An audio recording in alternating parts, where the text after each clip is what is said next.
Marcus Garvey said, "The black skin is not a badge of shame, but rather a glorious symbol of national greatness." A glorious symbol of national greatness. Now, we here in Britain, we may sit down and we may make the point that maybe we're not doing as well as we ought to do. That's not so much us not doing what we can do. It's more about us not being allowed to do what we want to do. So, we look around and, we might say that this group is doing well economically. We'll say another group is doing well economically. That may well be true. But unless you have access to finance, you're unable to set up the businesses that you want. And it's very difficult for us to get financial businesses because they won't forward us the funds that we need. But despite all that, I see a nation of greatness. I see a nation of entrepreneurs.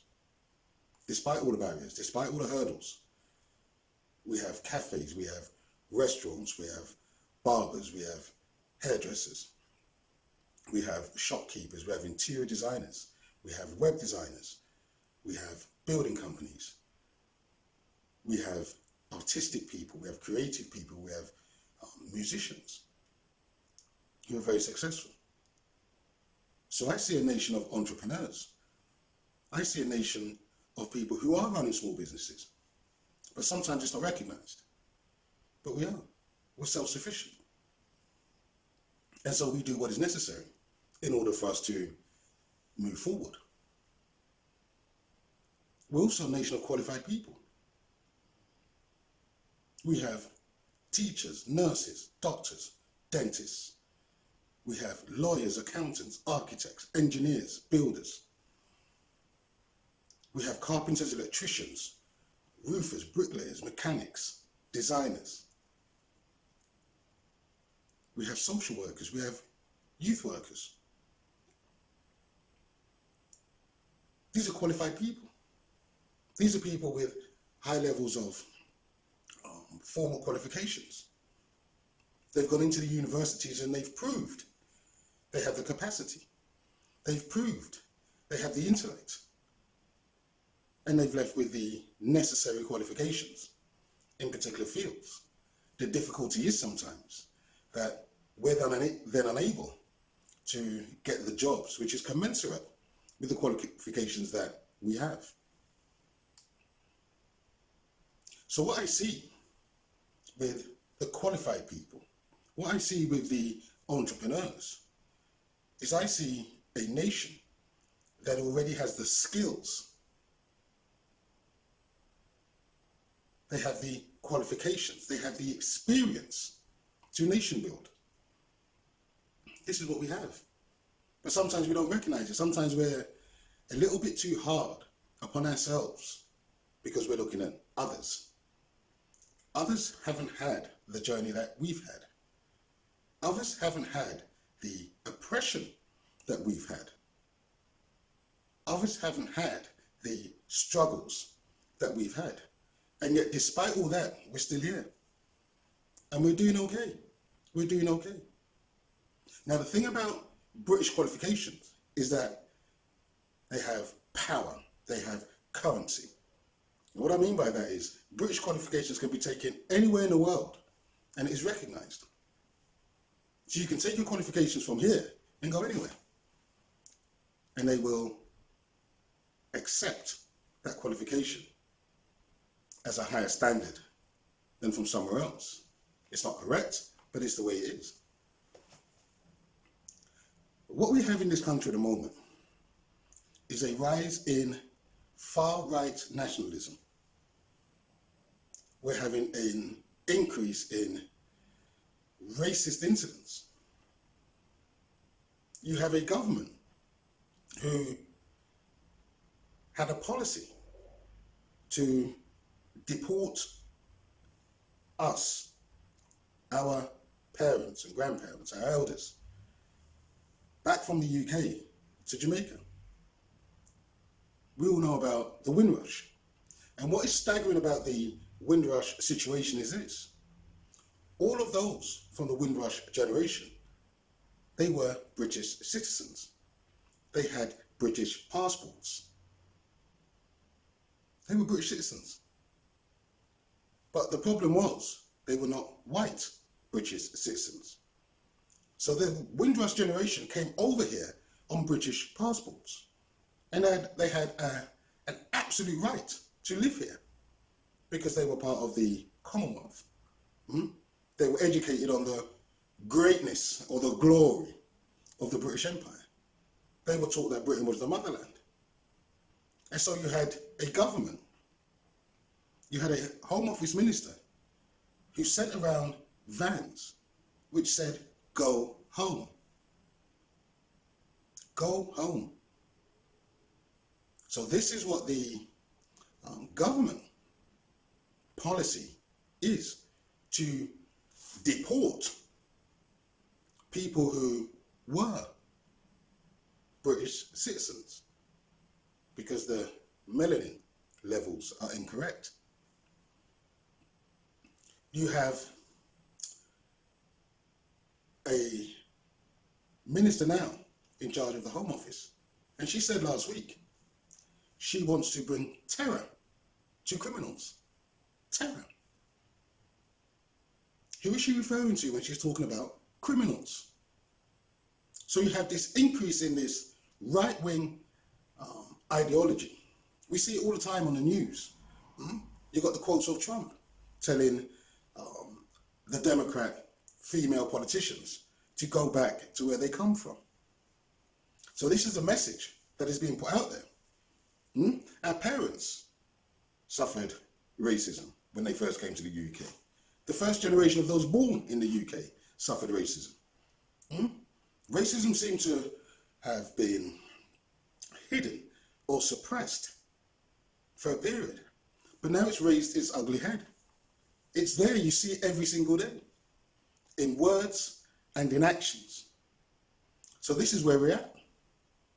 There is a problem because we're not welcome here.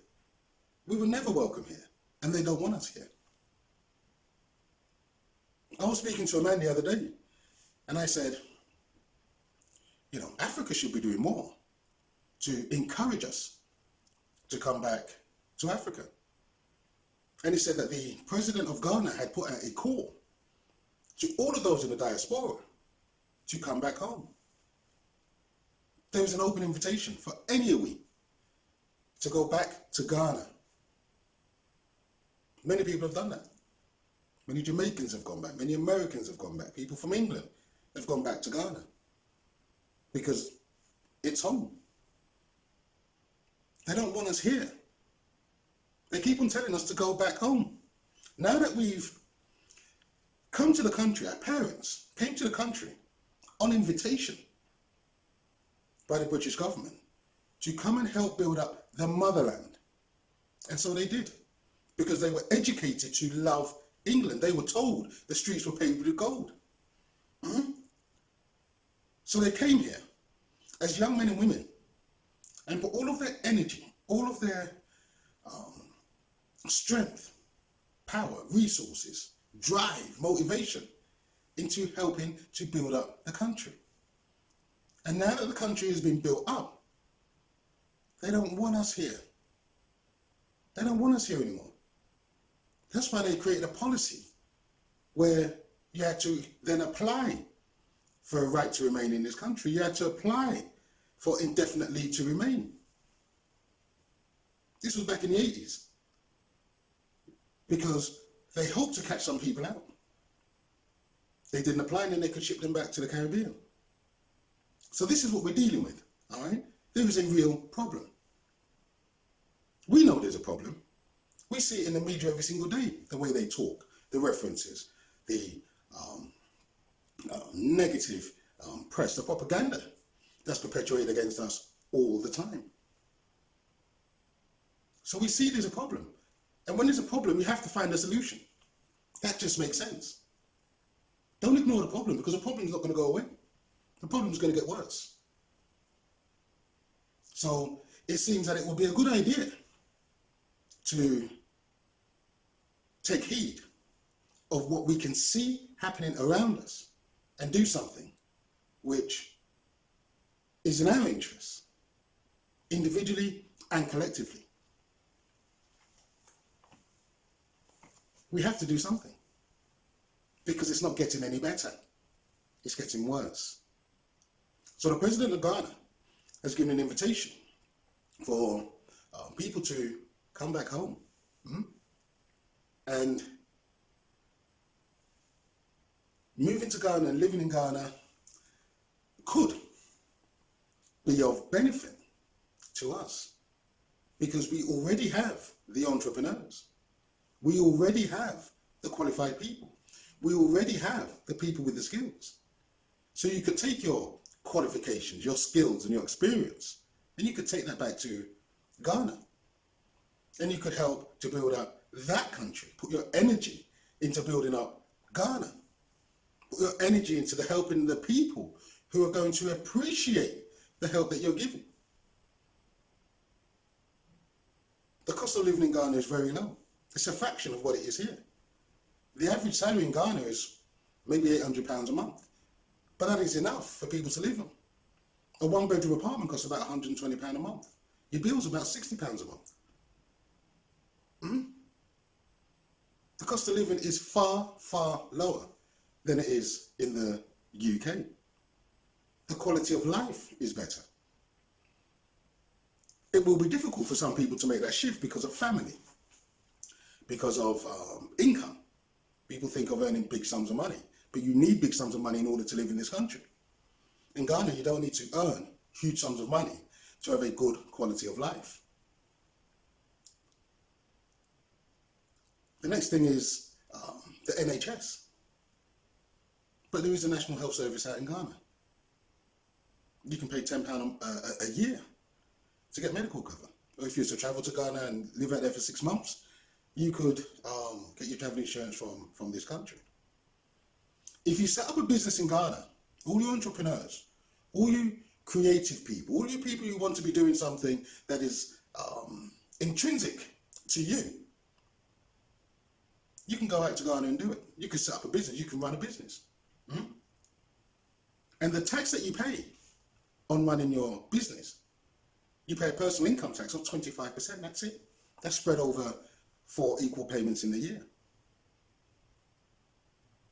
If you're an employee out in Ghana, the income tax rate is about 20%. Over here, personal income tax rate is about 48%. That's made up of income tax, employees, national insurance, and employers' national insurance. If you run a business out in Ghana, there is no business rates. You have business rates in the UK if you're running your business from a retail premises. So we could, if we wanted, to take our skills and our knowledge back to Ghana.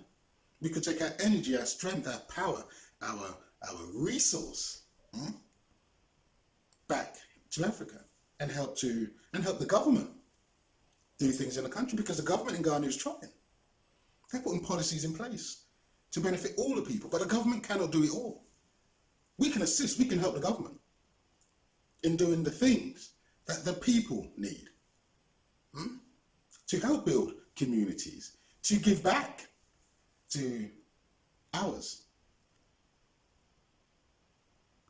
So we could go out there, we could open up a bar and grill business. We could open up a beauty store, cosmetic store.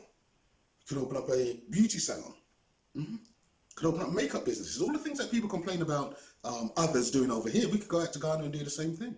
You could open up a cleaning company, a fast food restaurant. You could open up a security company. You could do teaching. You could open up a training company. So you could do all of the things that you're doing over here, over there.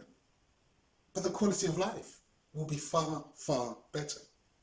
So I'm just letting you know, they don't want us here, but they want us in Africa.